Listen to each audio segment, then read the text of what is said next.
참참 피를 흘리신 예수의 사랑 안에서 주님의 십자가 따라 생명을 바치겠느냐.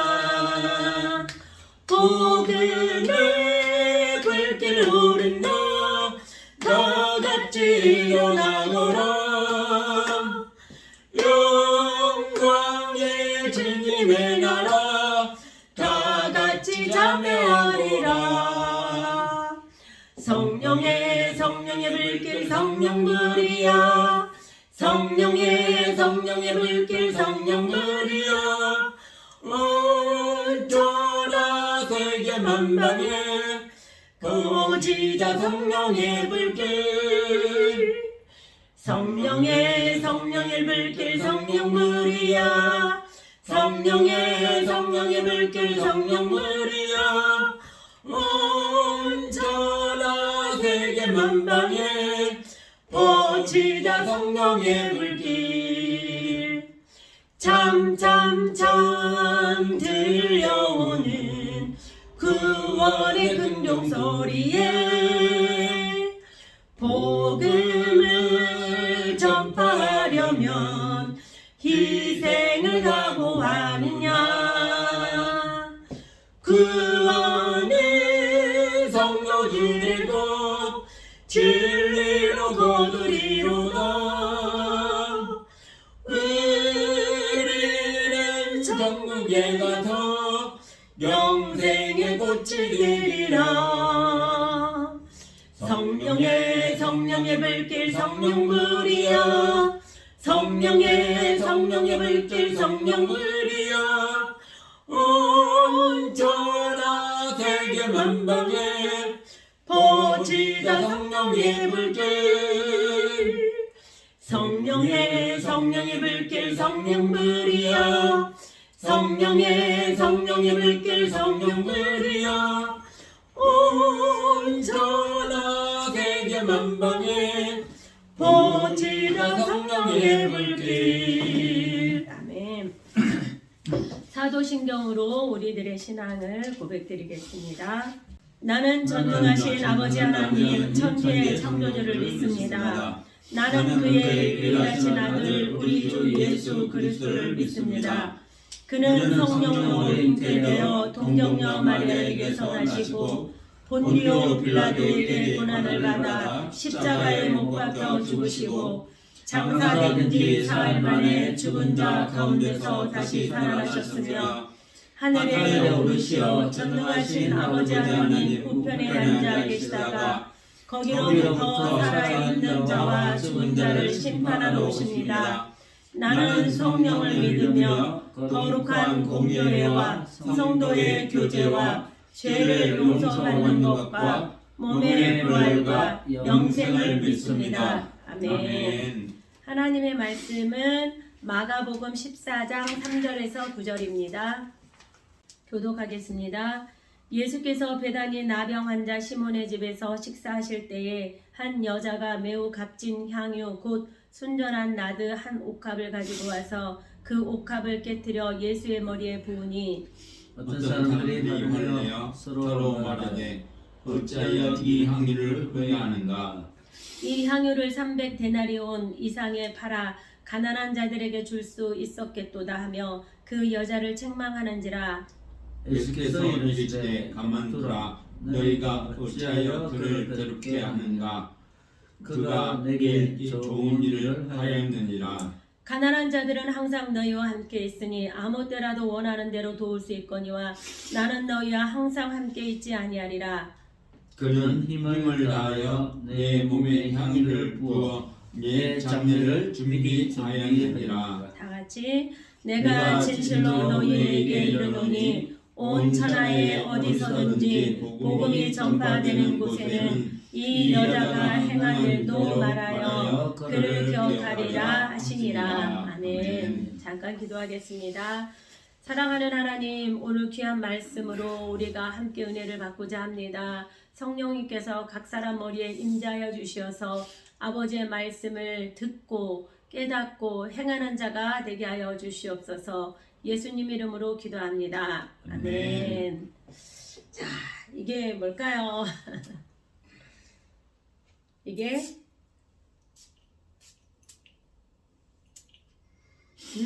아주 좋은 향기 나죠. 바로 이게 향수입니다. 아, 근데 이 향수가 이게 얼마일까요? 자, 제가 오늘 이제 이거 선물 받은 건데 인터넷 검색해 보니까 23만 8천 원. 그 정도 되더라고요. 아, 그런데 오늘 1년치 연봉을 그 향수를 한 사람에게 부어버린 사건이 있었습니다. 연봉이라면 한 달에 300만 원만 번다고 하면 1년 치면은 거의 3,600만 원이잖아요.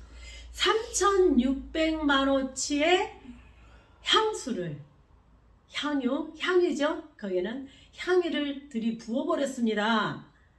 아, 얼마나 귀하길래 이렇게 비쌀까요? 오늘 이 말씀은 마태복음 20장, 마가복음 14장, 누가복음 7장, 요한복음 12장에 나오는 옷값을 깨트린 여인에 대해서 나오는 말씀입니다. 이 사건의 공통점은 뭐냐면 예수님 장례를 위해서 이 향유를 부었다는 겁니다. 그래서 오늘 보니까 사건이 일어난 장소는 3절에 보니까 베다니 나병 환자 시몬의 집이라고 했습니다. 시각을 보니까 식사할 때라고 했죠. 식사할 때 한 여자가 아주 매우 값진 향유를, 즉 순전한 나드 향유라고 그랬어요. 나드 옥합, 이것을 가지고 와서 옥합을 깨트려서 예수님의 머리에 부었다고 했습니다. 이게 도대체 뭐가 그렇게 중요할까? 그래서 제가 한번 찾아봤습니다. 나드라는 이 식물은 히말라야 3,000에서 4,000m에 거기에서 자라는 식물인데 한 1m 정도 자란대요. 그런데 이것은 어떻게 해서 기름 빼냐면 이 식물의 뿌리가 중요하대요. 이 뿌리를 캐서 보통 10월에서 12월에 이 뿌리를 캔다고 합니다. 그래서 이 뿌리를 캐서 보통 이렇게 한 알은 이 뿌리를 채취를 해서 캐서 손질한 다음에 공기가 통하지 않는 곳에다 담는데요. 그래가지고 공기가 통하지 않게 담아서 얘를 가열을 한대요. 가열을 하면 이 정도의 그 나무 그 뿌리가 기름이 한 방울에서 두 방울 나온대요.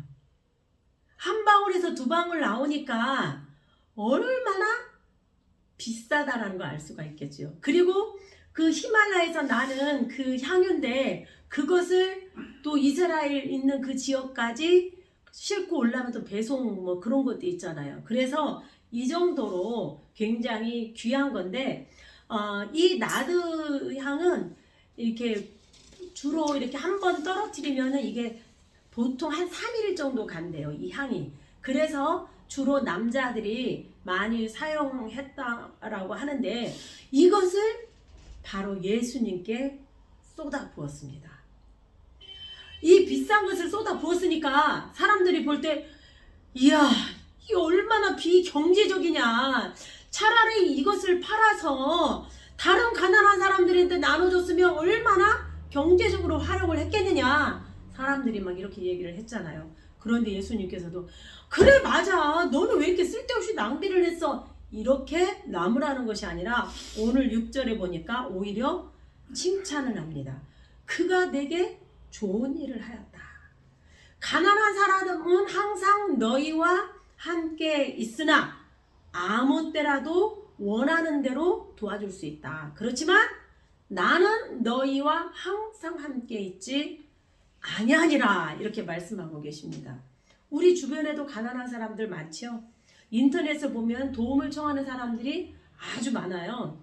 우리가 마음만 먹으면은 도움의 손길을 펼 수가 있습니다. 그때도 그렇지 않았을까 이렇게 생각을 해봅니다.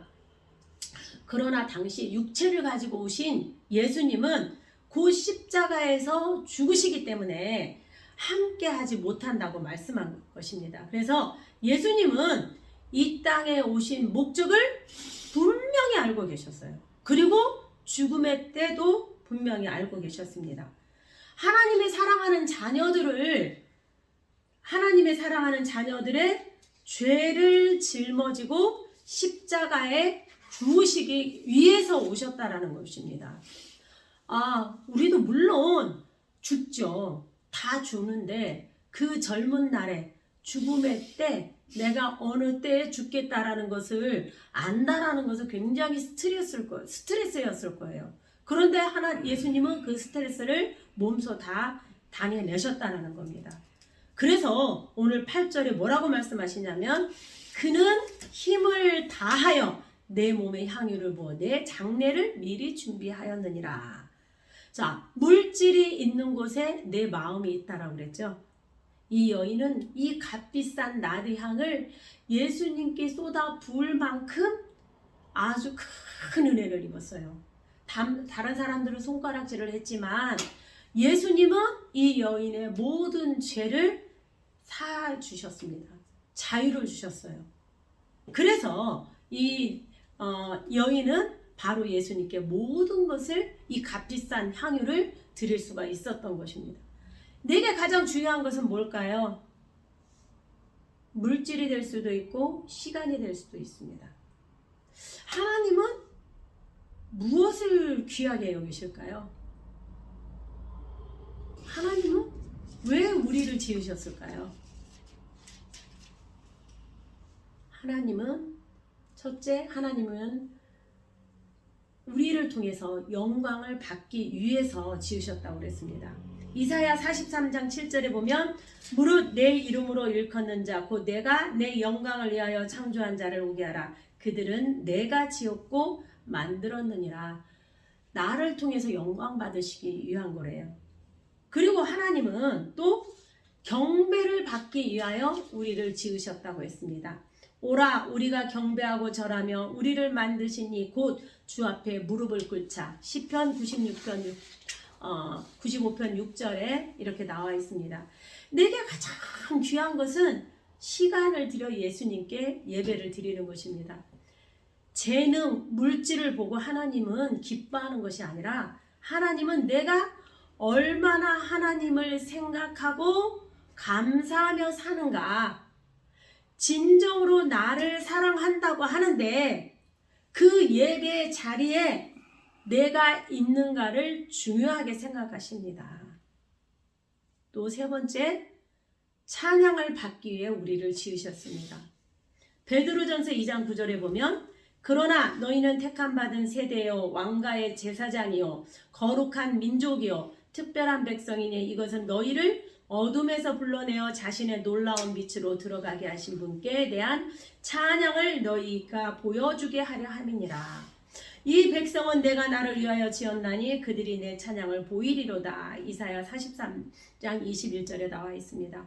우리는 하나님을 찬양할 때 하나님이 아주 기뻐하십니다. 자, 네 번째, 하나님은 우리와 교제하고 싶어 하십니다.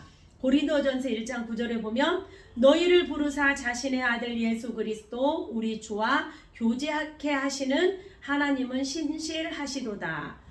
하나님은 나와 함께 하고 싶어 하십니다. 여기에 지금 선생님이 얘기한 것에 물질이 들어가 있어요, 없어요? 물질 하나도 안 들어가 있잖아요. 시간만 내면 되는 거예요.